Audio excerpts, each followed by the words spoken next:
Hello out there, this is Wakeangel2K1, and look at what I finally found at a Target. It is the Transformers Power of the Primes Voyager class Elita 1. Yes, after all these years, we finally have a G1 accurate Elita 1. Well, she doesn't turn into like a space car, so it's not completely G1 accurate, but I'll take it! And oh wow, I actually didn't finish cutting out the mold here. You can see a little bit of cardboard. Wait, that's kind of funny. I just noticed this. Look. See? Look at that. They didn't finish pressing out this last little piece of cardboard for the box. That's kind of funny. Anyway, yeah, so this is the box. Let's just take a quick look around. You can see what her combined mode, Elita Infinite's gonna look like on the side. I think that's the combined mode. Yeah, it looks like the combined mode. And then on the back, you know, get her vital stats. It says here, how will the resourceful and devoted Autobot warrior wield the power of the primes? You know, like after all these years, I would have liked to have something of an actual biography for Elita 1 on the back of the card, but it's Elita 1, who cares? As long as we finally have a toy of her. Elita 1's instruction sheet is just a black and white paper thing. Yeah. Nothing really special about the instructions. She does come, of course, with her trading card, and that is some pretty nice card art. It's basically a reflection of the picture in the box, but it succeeds in making her look strong and heroic and awesome looking. I mean, look at that. Look at all that greeble going on in the background. That's just badass. Now, what is her prime? She has Quintus. Quintus Elita 1 seeds other Valkyrie warriors across the galaxy. So, I pulled the card that allows the female Transformer to have babies. Is that how Transformers reproduce? Is that how that works? So here is Elita 1 out of the packaging, looking very much red. Yeah, she's mostly red, although they did leave in some salmon pink on her chest plate, little tiny bit in her arms, more visible from the size than anything else, and her helmet, of course. I guess they figured that after having made us a couple of RCs, they had already used up their pink robot quota, so they stuck with a less bubblegum color for this character. Now, this isn't the first Elita 1 toy to ever be made. Some of you may remember back in the Cybertron days, they had this RC repaint, which, yeah, like, this is totally something that I would buy as Elita 1, huh? But yeah, like, the cool thing about this is that she's actually a Voyager. She is as big as Elita 1 should be. This makes her the only the second Voyager-scaled female Transformer, at least in American markets. I know, like, the Megatronia repaint of this, which is a Takara exclusive, would technically make Elita 1 the third now, but still, like, go to an American toy shelf, and this is only the second one. So yeah, I'm counting it as second for here. But yeah, look at that. Like, it's a full-on Voyager-sized Elita 1 figure, which is something that I have wanted for, I think, literal decades at this point. Like, ever since I started collecting Transformers.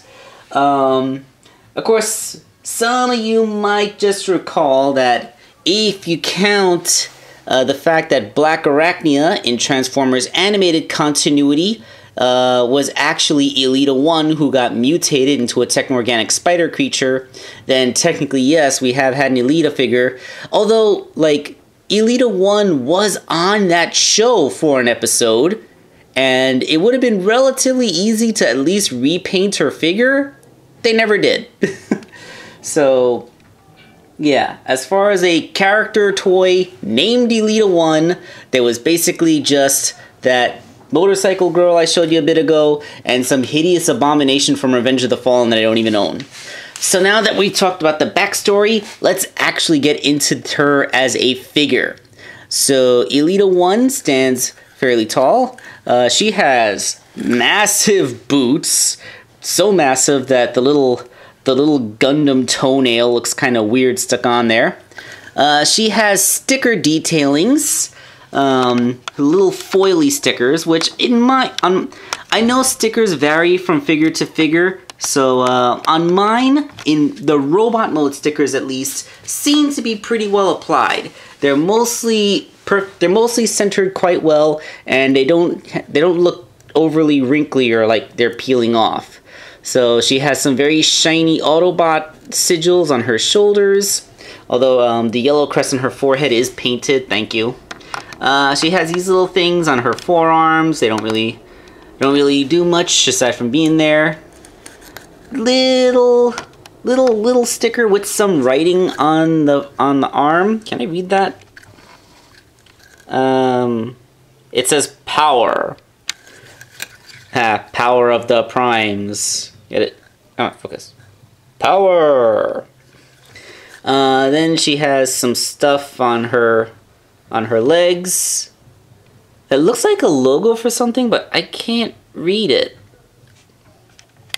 Man, I didn't even realize it was writing until the zoom function made it look bigger. I think it says Elita 1, but it's really hard to read. What's a lot easier to read is this nice E1 on her foot. Although, this is probably a sticker mostly meant for her plane mode because it's largely upside down when she's standing. She does have quite a lot of backpack kibble, this being based off of the Starscream mode. She basically has the Silverbolt issue of being a pretty cool looking robot with pretty much an entire folded up plane strapped to her back. Yeah, I mean, that's a problem with planeformers, although I kind of wish it wasn't so big an issue at the Voyager scale, because I've seen some deluxes that hide their kibble pretty well, and to see a Voyager not able to pull it off is just kind of sad. Alright, so her articulation head is on a very expressive little ball joint, so you can get a quizzical tilt. She can also look up quite a lot. For a character with wings, this is cool, because that means she can Superman fly. And you heard it? Yes, deliciously clickety ratchets in her shoulders. I'm pretty sure this is for her combined mode. Ratchets outside, a swivel. Elbows do not ratchet, although if you completely straighten them out, they actually peg into place. This keeps her arms perfectly straight. So you gotta be careful when you're just messing around and posing her not to peg her arms completely straight. No movement at all in the hands, although you can open up this panel and like flip the hand around, but you know that's for transformation. It doesn't really do anything for posability whatsoever. Ah, what did I do? Oh god, I have destroyed her. Ah. Okay, I got that panel line back up. Alright, so let's get her arms out of the way. Below the waist, we got some very tight swivel action in her hips. No ratchets there. And I think, like, I see there's some teeth sculpted onto her hip joint, the pin disc. But, you know, I don't feel any ratcheting going in and out. Although there is lots of range. Well, this is kind of cool. I like nice tight hinges as opposed to ratchets, because like if you recall what happened with Pyromagna, the thing is like when you want to go with her hips, you're like she's perfectly stock straight, and then you go one click out, and all of a sudden she's all like this. So like you can put her in a natural A stance. You can have her do extreme kick-it-toed stuff. And you can have everything in between without having to worry about working between detents. And I like that. She has a thigh swivel with a really nice little bit sculpted around a thigh swivel. That's nice. She has knees, and she can get... Ooh, that looks just a hair, a tiny bit over 90 degrees without breaking any kind of transformation. Considering the massive size of her calf muscles, that's pretty good. Although this little panel here, like it serves to cover this mechanical greeble underneath, but like it pegs in there, and the peg isn't very strong. So when you're moving it around, it like kind of comes out. So it doesn't really look This isn't structural, it's mostly decorative. It's just there to help her leg look a little bit more solid is what I'm trying to get at. But overall, I'd say Elita 1's robot mode is a win. She is a big, powerful Amazonian super robot femme, and I'm just fine with that because that's what Elita 1 should be. Because in the fiction, Elita 1 is supposed to be this super powerful Amazon femme because she's basically almost on par with a female prime, so there you go. Her toy looks feminine enough to still read as a woman, but it's also very powerful, and I like that. It works for her character. In fact, she's so powerful that she sees no need to carry around giant weapons because she has the tiniest little dainty weapons. These are the most hilariously tiny little guns I've ever seen. Like these would look small even if you gave them to one of the scout figures. It's just adorably tiny. In fact, they're so small that the handles aren't even really all that long. Like they're barely long enough to catch friction in her giant hands, and that just kind of looks ridiculous. I mean, look at that. The gun is smaller than her face. That's hilarious how tiny they are. However, they do look really good up here when you peg them onto her shoulders, because then they kind of look like they had like that pipe look. Now, I guess with Optimus Prime, I'm just used to having big pipes on the shoulders, and that's how a cool robot looks.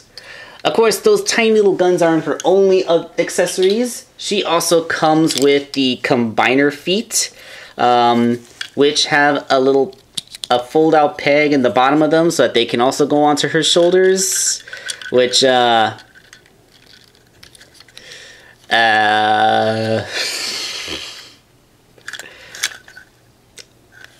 don't like that. That does not look good. So yeah, like, they're combiner feet. It's nice that they try to give them some integration to her regular robot mode, but, you know, like I'm happy you don't have to force them in as a necessary part of her look. Just, if some people want the giant shoulder kibble armor, go for it, but I very much prefer to just stick her little guns there, and that looks a lot better. She also comes with the Enigma. It's it's basically a thing. There's a spot. You can see the feet. As you can see, I dropped on the floor, but you can, to prevent that from happening, you can always just kind of stick it into the foot. Yay. In fact, the feet are also designed so that they can accept Titan Masters just as well. So if you want to have some guy's head stuck in your foot, there you go. like, oh my, how did I end up like this? And why am I enjoying it so much? Getting them back out is kind of hard. You gotta wiggle it or push on the inside, you know. Yeah. Okay, so, that being said, it's really, really great that we got another one of the G1 female Autobots. So, with Chromia having been added to the cast back in Thrilling 30, and Moonracer, which I have not yet gotten, but she is in this wave, so I should have her very soon. And then in the next wave, Firestar is coming out. We're actually most of the way towards getting the entire G1 female Autobot team represented as toys. Although it's weird, I haven't heard anything about Greenlight and Lancer being added to this wave because don't you kind of need 5 to make a combiner team? I mean, wouldn't a combiner set that consists of Elita 1, Moonracer, Firestar, who's been renamed as Nova Star for the next wave, Greenlight and Lancer kind of be a match made in heaven? I mean, you kind of have a team of 5 right there. I mean, you could always make another Chromia because, like, I don't know, if they can make another Windblade and another RC, you can go ahead and make another Chromia too if you want a little bit more name recognition. But, you know, like, hey, Hasbro, I'm loving the fact that we're getting Nova Star and Moonracer too, but, Greenlight and Lancer, come on. We need to finish off the G1 female Autobot team, guys. Let's do this. Alright, so speaking of the combination, let's get her into her combined torso mode. Actually, I kind of forgot. We haven't talked about her transformation to play mode, so let's talk about that first, then do the combined torso mode. And here is Elita 1's play mode. Like I said, not a space car, but first Elita 1 toy ever, so I'm accepting the fact that she's a Starscream remold and just taking what I can get. So this is kind of the biggest contention with her. The fact that pretty much her entire detailing on the top is owed to these foil stickers which Hasbro has applied, and of course almost every single one of them is at least slightly misaligned, and some of them are already starting to peel as they clip into each other when I transform them, especially this one, which is pretty much just stuck in the seam. Okay, Hasbro, if you can't be bothered to paint your figures and have to rely on stickers, like, I'm gonna agree with all the other toy reviewers out there. Couldn't you just give us a sticker sheet and let us put the stickers on? Like, you know, like what you did with Fortress Maximus and Metroplex, or like what Takara did with the Transformers Prime toy line. I mean, at least we have a very nice Elita 1 tampographing on the tail fin. That's pretty cool. And now you can see down here that E1 makes a lot more sense. Of course, if you look at it from the top and maybe even a little bit from the side, don't notice too much, but remember what I said about having silver bolt issues? Yeah, she pretty much just tucked her legs up under herself, and that's the extent of her body's transformation.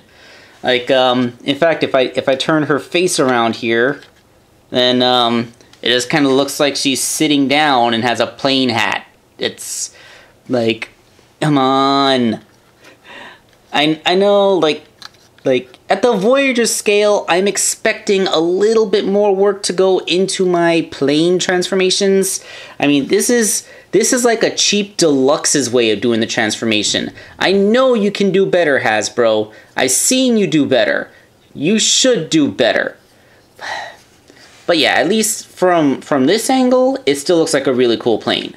And I do like the Elita 1 is all over the place. Like, you know this is Elita 1. Even if she's Starscream. But yeah. So, she has pegs all over her body. So you can stand Titan Masters on her. Woo, I got a wing walking Titan Master. And, I guess that's not so bad. And behold, Elita Infinite's torso! Infinite, of course, being spelled with a 1 for the I. Well, yeah, Elita Infinite. The second I is the 1. Because, you know, that's still a thing that Hasbro thinks is popular. I don't know, this isn't... Hey,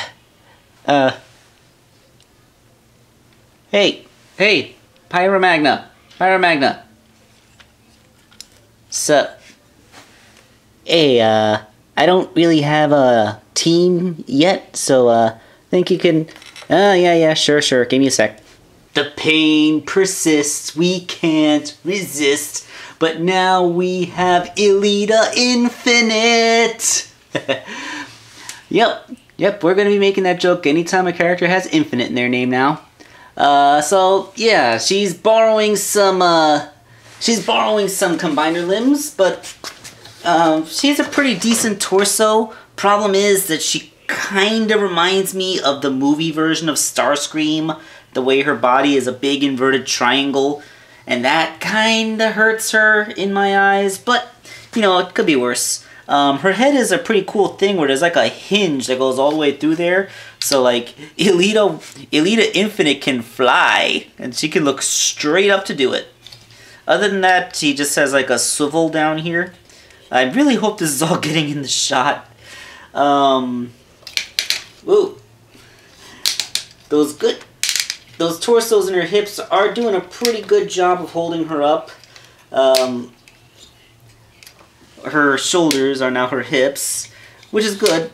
Now you can see why her shoulders were so heavily ratcheted, while, man, getting the whole thing in a shot at once is kind of hard. But yeah, Elita 1 cuts a pretty good combiner. She does the same kind of thing that Superion did, where the arms become the legs, so that's why her shoulders were so heavily ratcheted. But her legs, which are now basically her back kibble, they don't actually need to have so much, things, because you can see everything pegs together pretty nicely, so they don't need to be part of her articulation. Although I do kind of like how her chest is now her butt. That's kind of hilarious.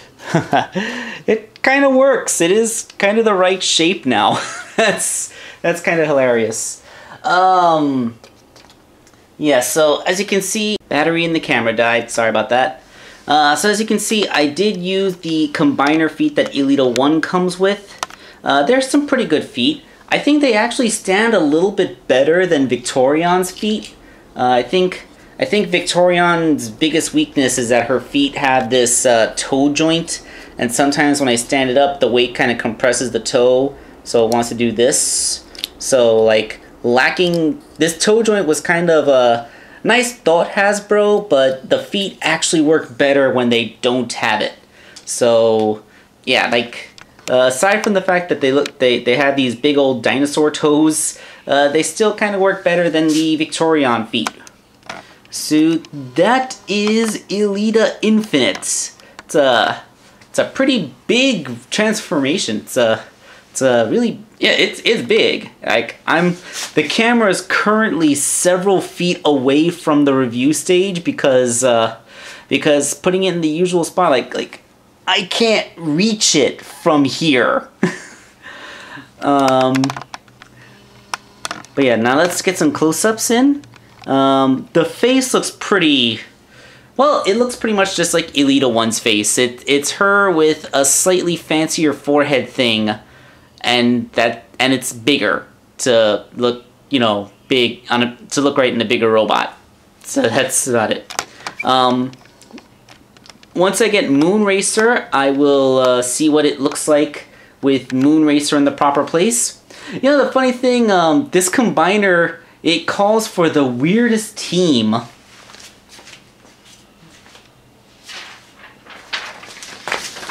Yeah, if we pull back far enough that we can get a look at the instructions, you can see that Elita 1's forming the torso, but it wants you to use Snarl, Sludge, Jazz, and Moonracer to make her. I mean, yes, those are the deluxes that's coming out in this wave, but only one of them is actually a robot normally associated with her. And it's kind of weird that Moonracer calls for a leg. Moonracer is so slim and graceful, I kind of thought she'd be the arm. But yeah, that is kind of a weird team they got set up. Anyway, even under ideal conditions, there's only going to be you're only going to have 2 of the female Autobots to be her limbs. You're going to have Moonracer, and then you're going to have Nova Star. So we needed to have 2 more female Autobots in this series. Are they going to put them on an even later wave? Or, like, I'm pretty sure, like, Wave 3 was supposed to be the last wave. Like, this is going to be a short series. But, yeah. Wouldn't you guys want all 4 of the other members of the female Autobots that haven't had toys yet, rather than only 2 of them? I mean, because as of right now, until I get the Moonracer and later on the Nova Star, that pretty much leaves only the one other member of the G1 female Autobots team that actually can stand next to her. Alright, so that is my review of Elita 1 / Elita Infinite. She's awesome. I really do love her. The plane mode, like, they went overboard with the stickers for her plane mode, but aside from that, she looks damn great. Even in her combined mode, and her combiner torso holds together really well. Even if it doesn't look like it, it looks like it's very tenuously held together, but it's actually quite solid and not falling apart. So she's really good. I would totally recommend her to any fans of female Transformers. Just keep in mind that you're gonna hate those stickers, and you might want to find a Repro label set as soon as you can. This is Wakeangel2K1 signing off.